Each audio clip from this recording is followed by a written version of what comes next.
A very good afternoon. Thank you, Henry, for the introduction. I thank you for all of you for staying back to listen to a talk which will be on food and nutrition in Malaysian children.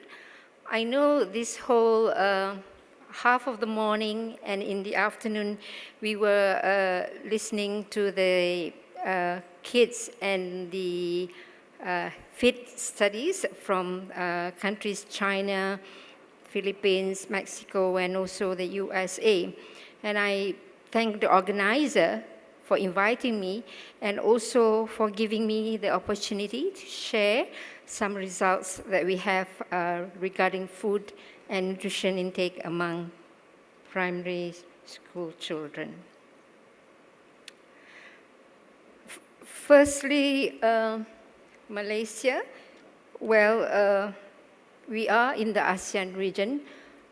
So basically, we have the peninsular Malaysia and also the East Malaysia, which is in the Borneo Island, very close to Indonesia. And our neighboring countries will be Singapore right at the southern tip, Indonesia and Thailand. And in ASEAN, we also have Brunei.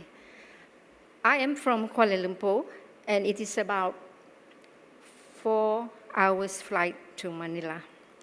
A little bit advertisement on Malaysia for those of you who have not been to Malaysia. Well, it is very much like the Philippines, where we have a lot of beautiful beaches, and also we have the Mount Kinabalu, which is it is the tallest mountain in the Southeast Asia. And of course, we have the orang-utan, the fauna and the flora, which all these can be found in the Borneo Island in Sabah and Sarawak. Malaysia is like between a modern and quite traditional kind of country, where I suppose, I hope you have heard of the Petronas Towers, so that's the modern one. But we also have heritage buildings where the influence of Moorish is very present. And being a multi-ethnic country like Singapore, which consists of majority will be the Malays, where we practice different religion, has a different culture, and also that in a way would have an influence of our food habits. So we've got the mosques and the temples for the Indians and the Chinese, who are mostly Buddha. Right. Not forgetting the food, Malaysia is a heaven for food. I think it is one of the countries which has 24-hour restaurants, many of which is open 24 hours. So it is not surprising that obesity is one of the main concerns in Malaysia, whether it is among the adults or even more so, sadly, among the children. Right. As an introduction, due to the rapid socioeconomic growth, it has led to the nutrition transition, more so in the changes in the dietary pattern and the increasing prevalence of obesity and non-communicable diseases, especially among the adults. But of late, childhood obesity has become a major concern. So what I will share with you in this presentation will be on two big studies, nationwide studies in Malaysia, one being the SEANUTS, which is the Southeast Asia Nutrition Survey, and this SEANUTS is also done in Indonesia, in Vietnam, and in the Philippines, I think, just like Henry shared the SEANUTS results from Indonesia. The second study is the MyBreakfast study, which particularly focus on the breakfast and more so of the whole grain intakes among the children. Well, in this presentation, I will be focusing on the nutritional status of the children from both studies, also the nutrient intakes of the children, food habits of children, particularly in the breakfast consumption. And I will also share you a data which was carried out quite a decade ago, but we were looking at nutritional status and dietary habits of primary school children. Right. So the first study, which is the SEANUTS study, and this study was conducted in 2010 and 2011, involving 3,005 children or so, aged between 6 months to 12 years. But in this presentation, I will be just sharing about data from 1,000 children from the primary school, aged 7 to 12 years. And the study was done covering both the urban and the rural area, covering all regions of the peninsular Malaysia, the central, southern, northern, east coast, and of course the East Malaysia region, which is the Sabah and Sarawak. Similarly, in the MyBreakfast study, but this study was conducted a little bit later in 2013, involving more children, about almost 9,000 children, aged 6 to 17 years, and data from primary school children, 5,500 between 6 to 12 years, and again, it will cover urban, rural, and all the regions in Malaysia. First, looking at the nutritional status of Malaysian children, as I have mentioned earlier, the problem now is more on the overweight and obesity rather than the thinness. So how I will present, the left side will always be the SEANUTS, and the right will be MyBreakfast study. So when you look at both studies, combined overweight and obesity, it will come out to around about 28 to 30% of the children being either overweight or obese. Now, if we were to go by the area, meaning the urban and rural, in the SEANUTS study, you will find that obesity, this is among the sex. Now, obesity is always much higher among the boys. Both studies, in MyBreakfast study, the boys are also, many more boys are obese compared to the girls, but overweight will be higher among the girls. By area, looking at urban and rural, in the SEANUTS study, you will see again that obesity is higher than in the rural area. But 3 years later, when we do the MyBreakfast study, we found that there's no difference in overweight and obesity, both in urban and rural area.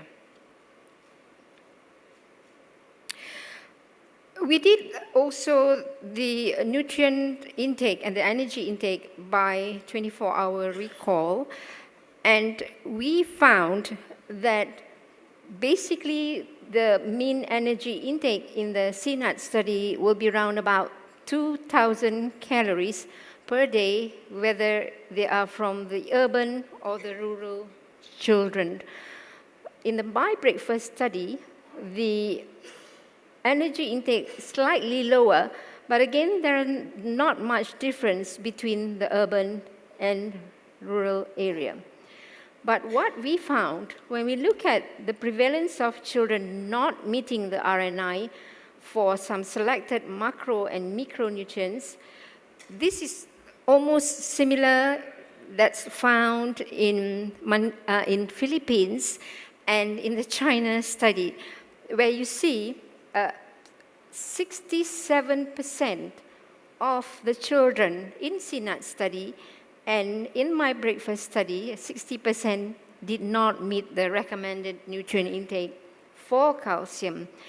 For vitamin D, it is much lower in the SEANUTS study, but when you look at the MyBreakfast study, almost 94% of the children are not meeting vitamin D. And I remember probably in China and also in Philippines, they are also having problem with regards to children not meeting with RNI.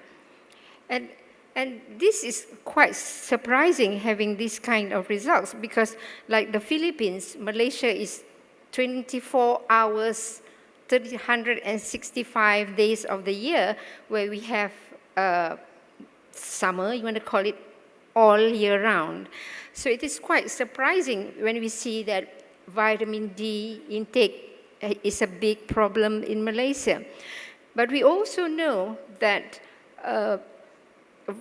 vitamin D is not present in a lot of foods, mostly in the dairy products, and more so if they are fortified.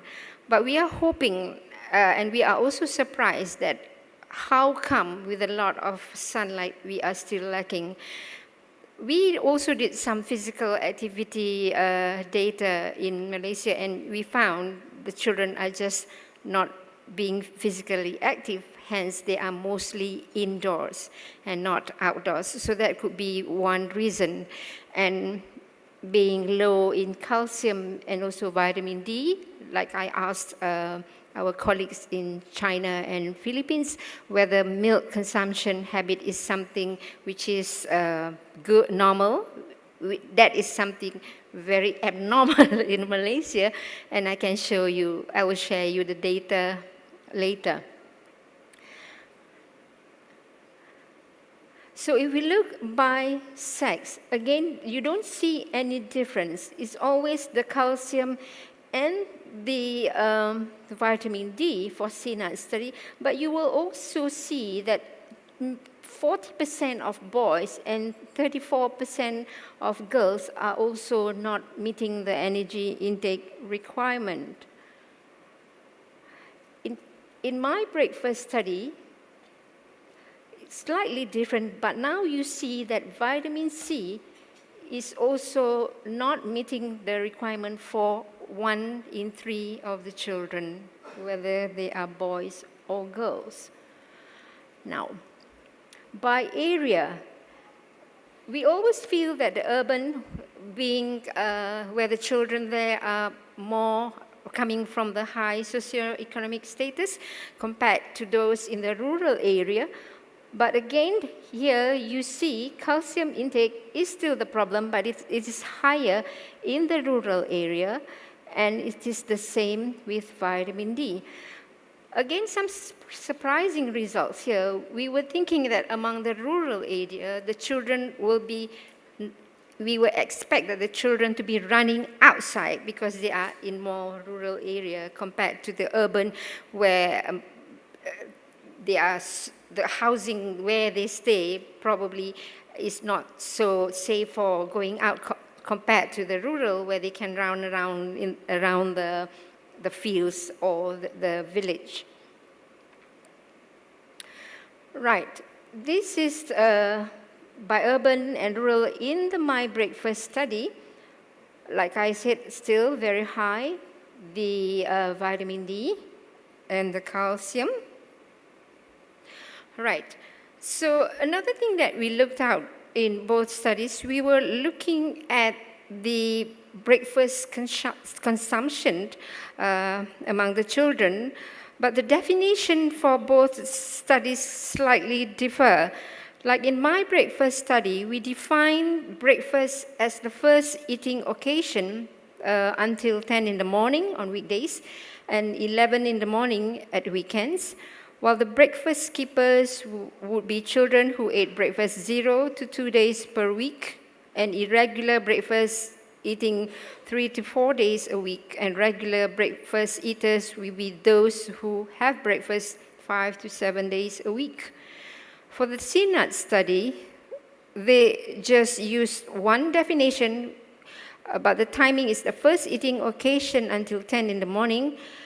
Irregular breakfast eaters will be any child who skips breakfast on a daily basis, while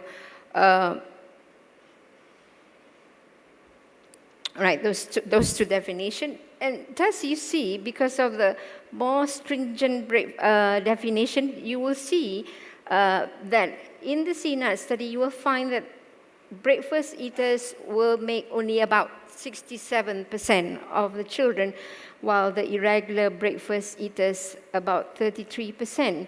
But in the MyBreakfast study, because there were like 3 different definitions for the different categories of breakfast, we find that 80% of the children were breakfast eaters and about 10% for breakfast skippers and irregular breakfast skippers. Now, other than that, we also found that in the MyBreakfast study, we found that children who consume breakfast regularly had healthier body weight status and were less likely to become overweight and obese than children who skip breakfast. Also, we found about 17 or to 18% of the children consume ready-to-eat cereal at breakfast, while those who are not eating RTEC, most of them would consume foods like bread and eggs and nasi lemak, which is a coconut milk rice eaten with spicy chili paste, sambal, accompanied by boiled eggs, anchovies, fried, peanut fries, and also cucumber. Today at breakfast, I was quite surprised to see nasi lemak in one of the stations. And this is a very favorite breakfast delicacy in Malaysia. Right, from the MyBreakfast study also, we found that the milk, UHT milk, was the commonly consumed at breakfast among the RTEC consumers, meaning that that is one way for us to sort of promote milk drinking habits, because looks like there is no other meal time which children drink milk, not even during snacks. Definitely not at lunch or breakfast. So what I could see, breakfast milk is probably consumed most during breakfast.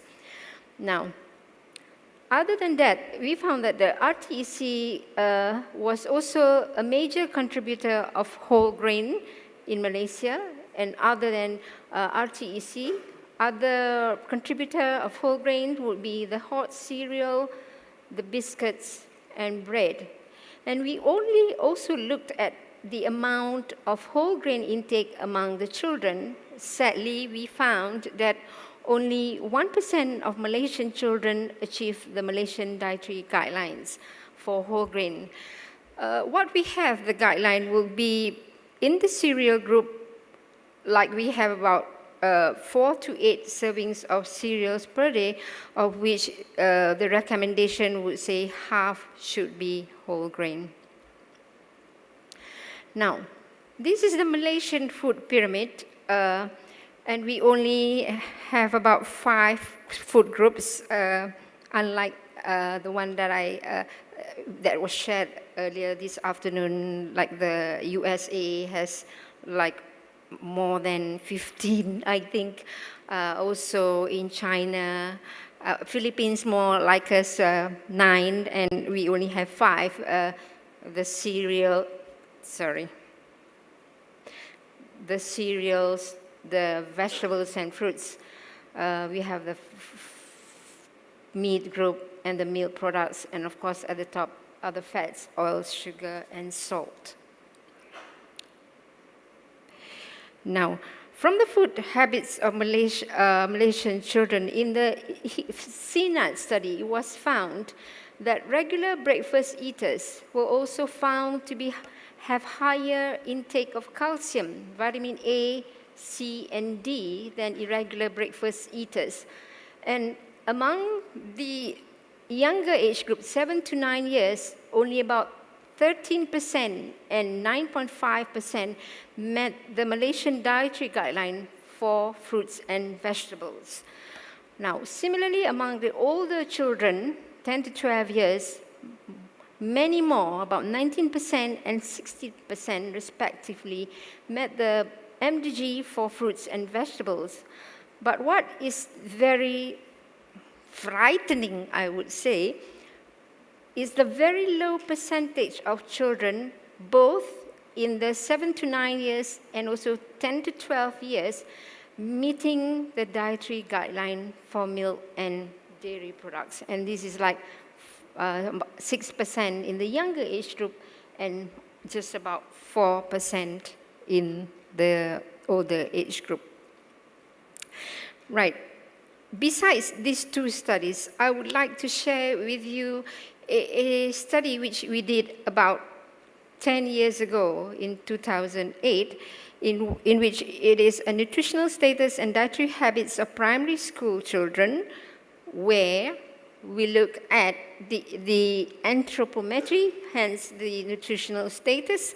Also, we look at the breakfast consumption, meals intake, snacking habits, and physical activity of the children. How we sample the children is very similar to how we did the MyBreakfast study and the SEANUTS study, where you have the northern region, central, east coast, and also the south. And of course, we have the eastern Malaysia, which is the Sabah and the Sarawak.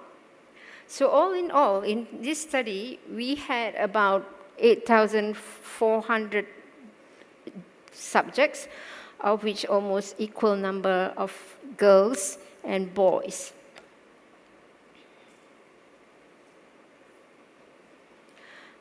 Right.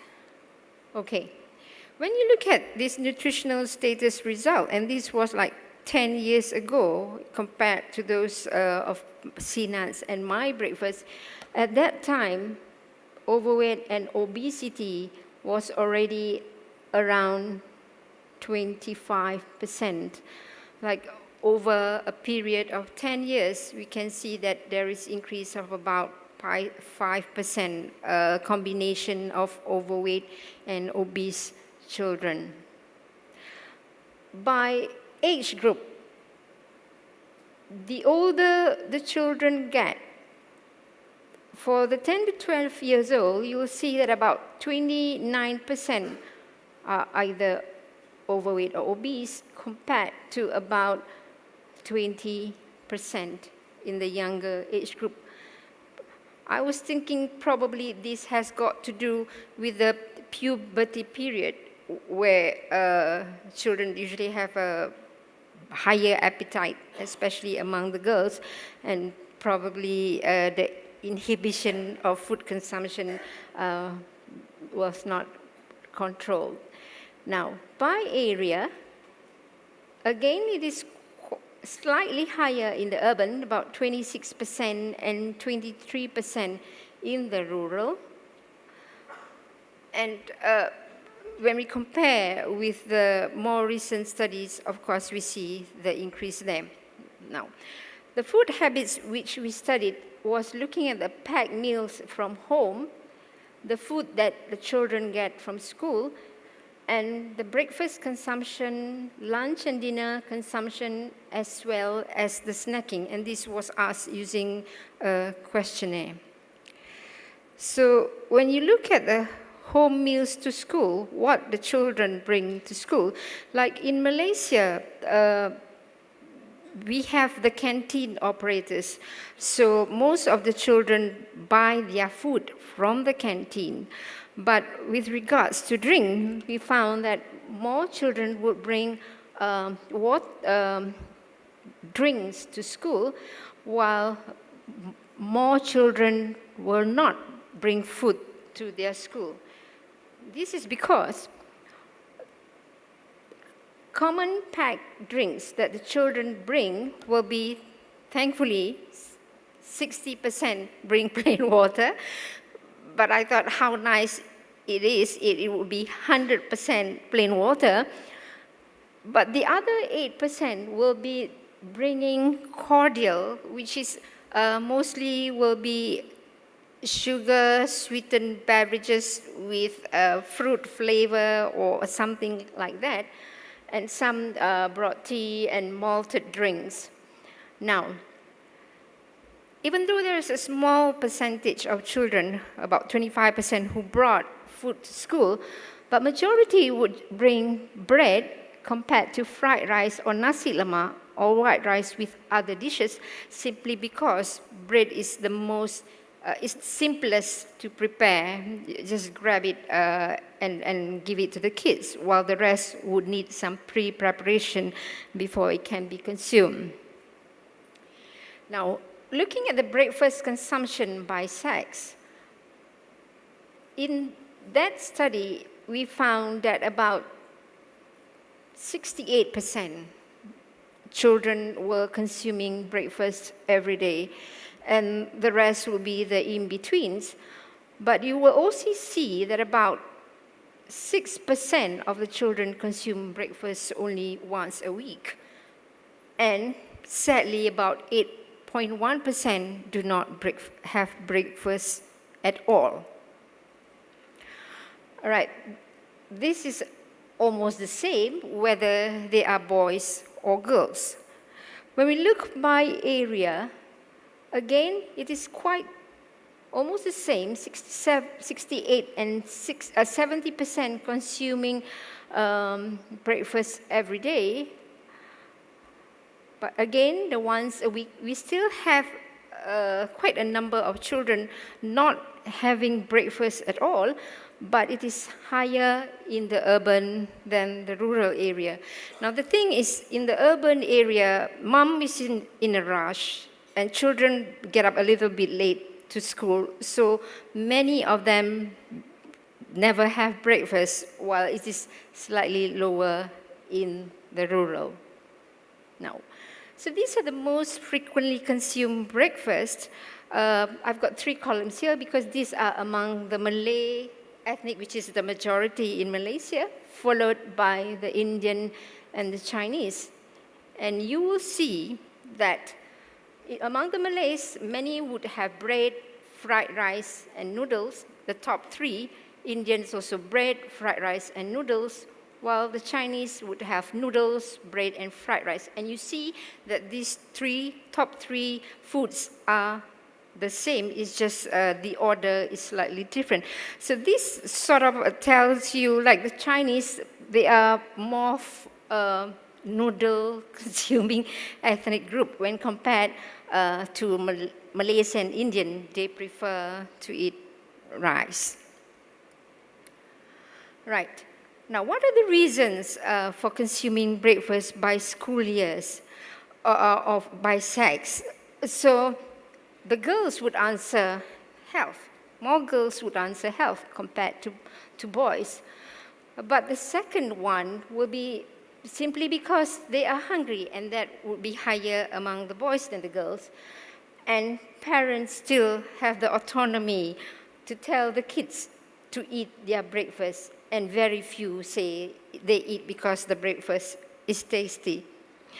Right, when you look at in school years, and this is also very interesting, that you see that as the children get older, many gave the answers that the reason is due to health, and you see the upwards trend. But when you look at the parental influence, you can see that the younger the children, the parents would tell the kids, you must eat your breakfast. But as the child gets older, they just would not listen to their parents as much as when they were younger. But the rest, like in terms of hunger, well, there's not much. And also tasty, the worst will be in the upper primary school, that is between 10 to 12 years old. They're very choosy when it comes to the breakfast that they consume. But at the young age, they still eat whatever is served. Right. Now, what are the reasons for skipping breakfast? it is sad to say that we found about 44% of the children say that they do not have breakfast because they just do not have time. And this is more true in the urban area where everybody is so busy and want to go send the kids to school, or the children just get up too late to even have breakfast. Now, the second one will be some children, they are not so hungry in the morning to have breakfast. And no appetite, not hungry, no appetite, 18%. And sad to say that in some household, 11% of children say that there's no food for them to eat at breakfast. Yeah? And too early, that would correspond to that.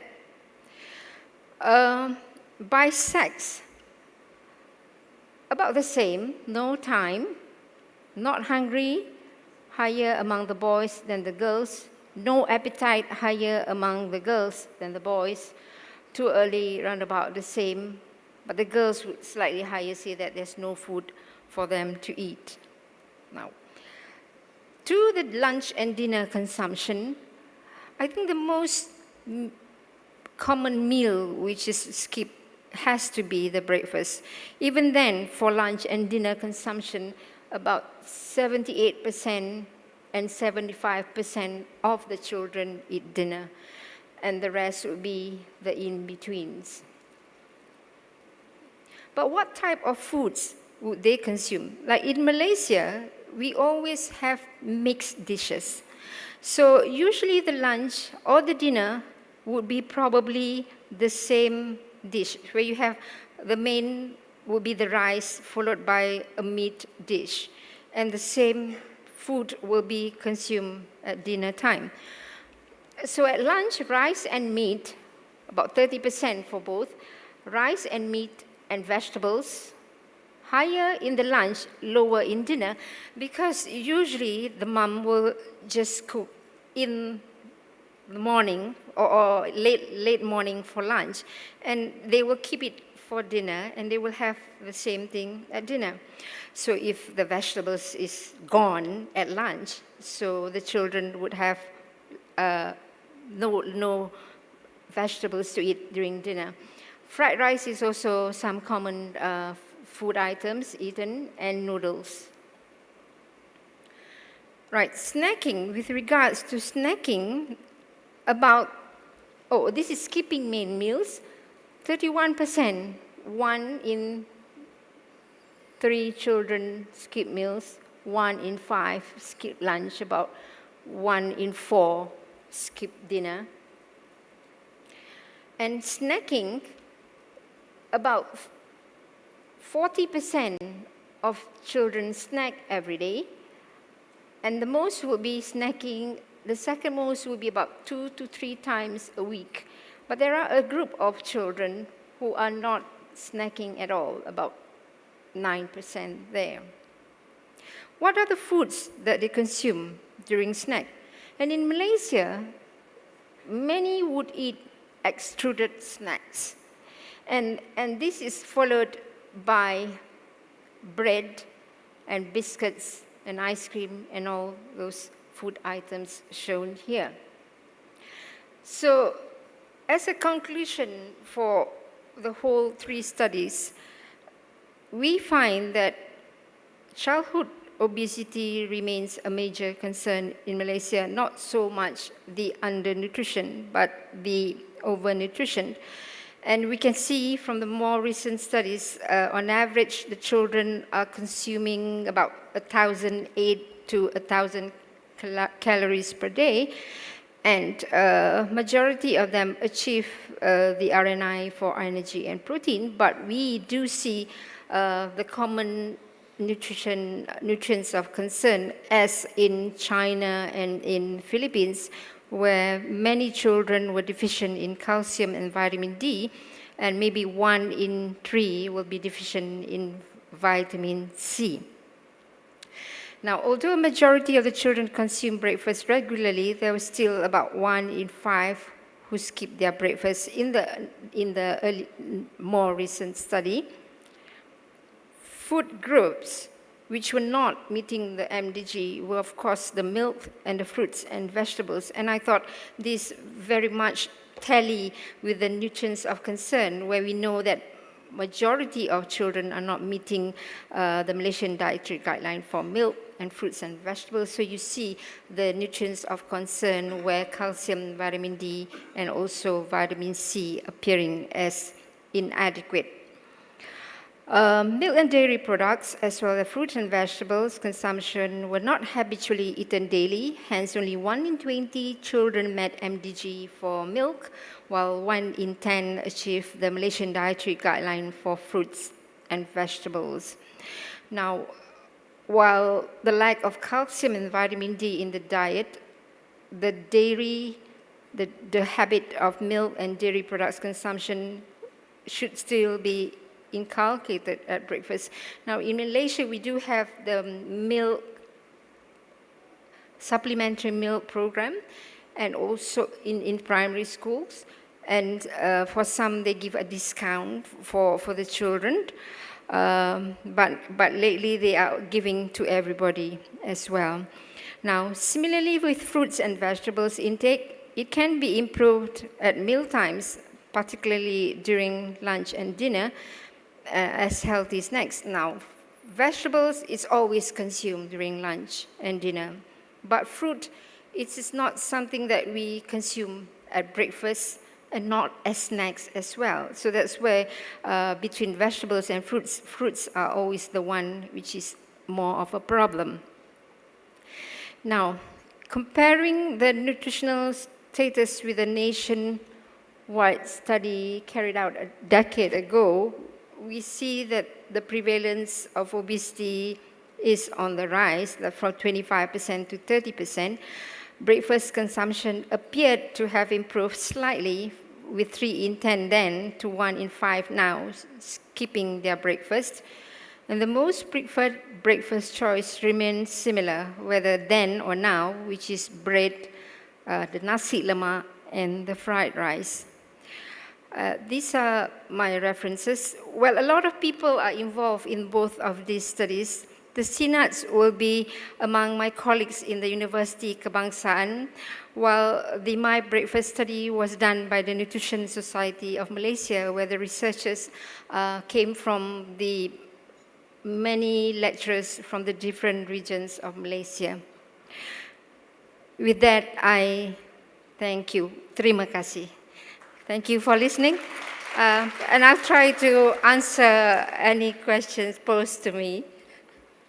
Thank you, Nomirah, for that very, very lucid overview of the status of nutrition in Malaysia. The floor is open for any questions. Whilst the floor is thinking, let me ask you a question. Yeah. Nomirah, if I recall, in one of your slides, you said that there was, I believe, about 95% of your cohort were vitamin D deficient. Now, could that be partly a product of an artifact? Meaning, because you looked at their food intake and compared it with the RNI. Am I correct? Mm-hmm. So it is quite tricky to estimate the vitamin D content of foods. Yep. So I wonder whether if you had looked at their serum vitamin D, which is quite difficult to do, because I haven't seen such high levels of vitamin D deficiency in any country. I'd like your comment. Right. For the MyBreakfast study, we just look at the nutrient intake. So the vitamin D came from the 24-hour recall. A limitation here would be the food composition table in Malaysia. It is not that complete, where vitamin D sources is not really there. So we have to borrow from food composition tables from the region, from Indonesia, from Thailand or the Philippines, but I think most of it will come from the USDA for vitamin D. The thing in the SEANUTS study, they did both. They did vitamin D intake from the diet, and also they did that from the serum, actually. And one is a biomarker, one is just an estimation, but we do see that vitamin D still remain a problem, but the prevalence is definitely much, much higher when you just do it from the diet, yeah. And we are aware of that. Just to comment on this, there is a study from India where so Prashant Vishwanath studied 3-4 years ago. 91% of healthy school-going girls were found to be deficient in vitamin D by WHO standards, 96% of neonates, and about 80% of pregnant women. And now the Indian Academy of Pediatrics has a standard recommendation of vitamin D supplementation like the American Academy of Pediatrics from birth. So I'm not surprised that there is such a high level of vitamin D deficiency. Also considering that as far as sunlight is concerned, there is another study from India, again from Delhi, I think, which has shown that the vitamin D levels go up only when the sunlight exposure, maximum amount of vitamin D comes up when it is between 10 a.m. to 3 p.m., which is not the time when children are going to be exposed to sunlight. Quite true. Everybody in Malaysia is so afraid of the sun. You know, you don't see people going out, well, at 10 to 3, that's almost the highest impact of heat in equatorial country. So most adults and children would go early in the morning or either late in the evening, where actually the synthesis of vitamin D would just not go at that time of the day. More questions? Oh, yes. Yeah, thank you very much, Prof. Nomirah. We have an experience in Indonesia that in studying about the breakfast, and we come up with based on the previous studies in 2 areas of Indonesia, comparing the children did a breakfast and not had a breakfast after before 9 o'clock. We did a study, one case control, and the father we followed the clinical trial, that the significantly lower the blood glucose of the school children. The school children means 6 to 9 years old. It is before a quarter before 9 a.m. if they are not a breakfast compared to the breakfast one. And then we make a consensus with the 4 nutrition-related society in Indonesia about the quality breakfast, not only about skip and not skip, or having or not having breakfast, but also we said quality breakfast. Quality breakfast means about the variety, at least content of carbohydrate food source, protein source foods, one among vegetable or fruits, and drink. And the second criteria about the time, before 9 a.m. for the Indonesian school normal schedule program. Before 9 should be consumed. That's a quality of a breakfast we define. And in terms of nutrient intake, when further analysis we did, it is if it is less than 15% of the energy requirement, we said that it is not quality breakfast.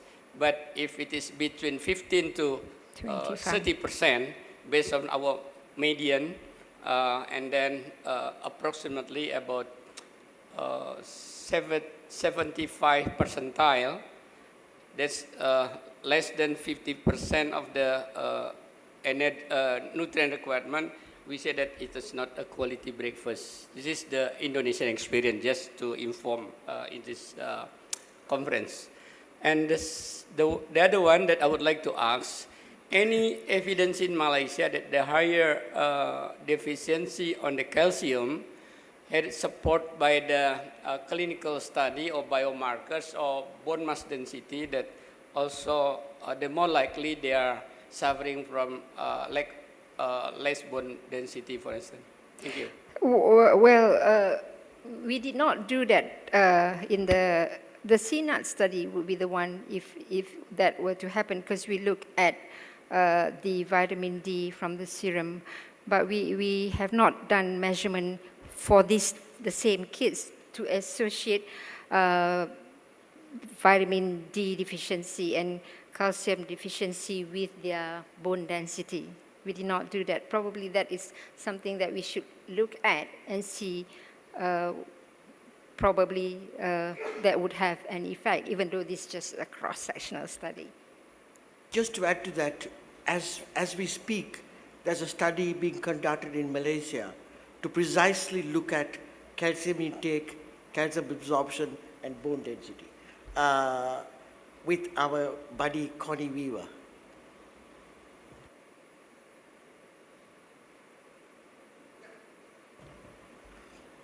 You. Yeah.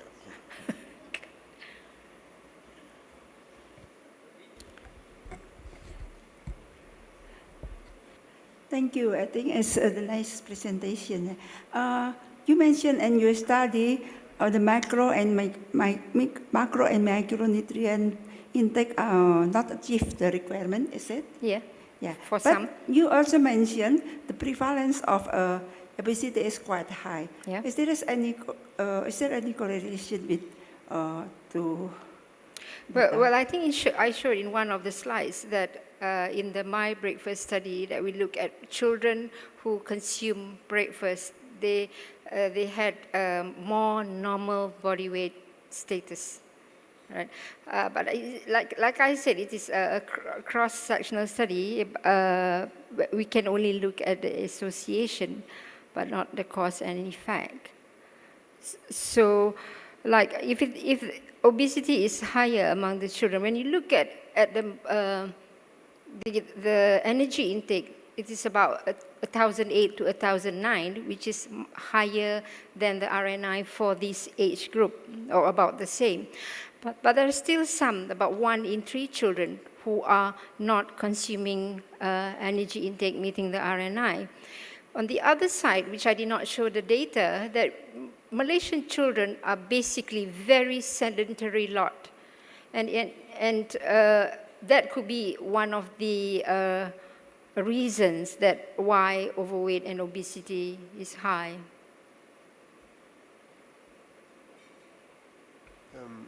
I have a question related to the micronutrient deficiency, because unlike what has been shown in the Philippine study, it seems that the iron is not a problem. How would you explain that? Well, Malaysians are meat lovers, right? Whether among adults, what I can share with you among adults, we always eat excessive meat, protein foods. So we know that iron is meat is a good source of iron. But among the children, it's about the same. We look at what the parents eat, that's what usually the children eat. So anemia is a very mild public health problem in Malaysia. So it is not an issue for the iron deficiency.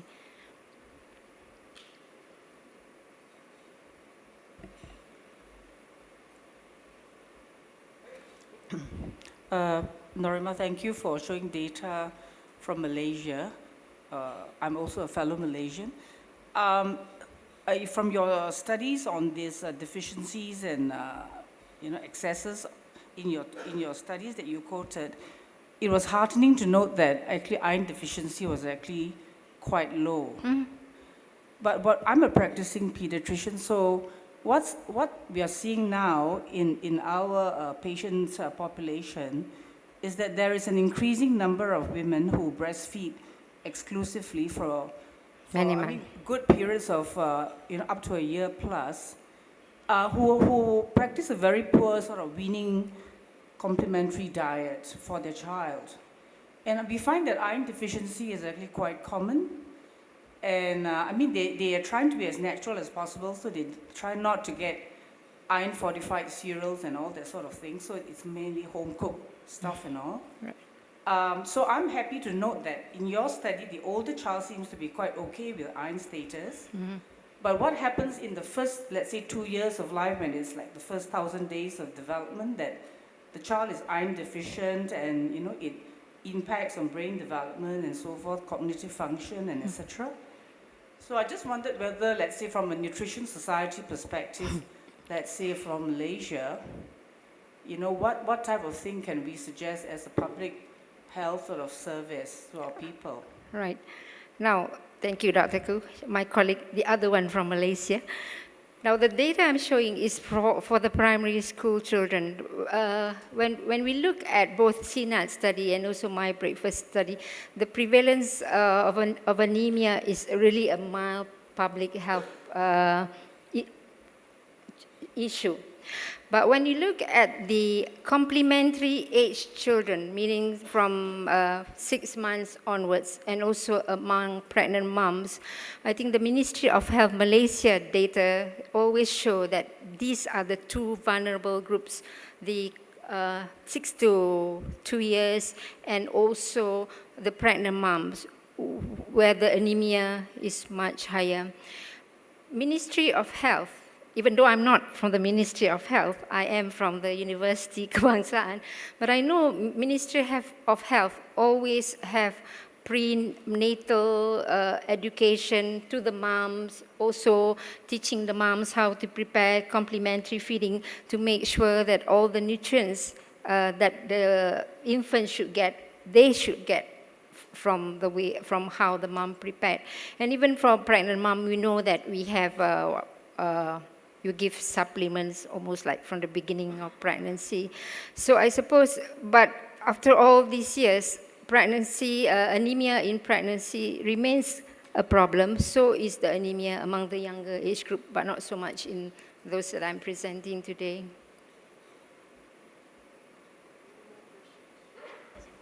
You got a question? Yes, please. Norimah, in your question, please. Oh, okay, sorry. You stated that at least 2/3 of the children did not receive the RNI for calcium, and yet you have increasing prevalence of overweight and obesity.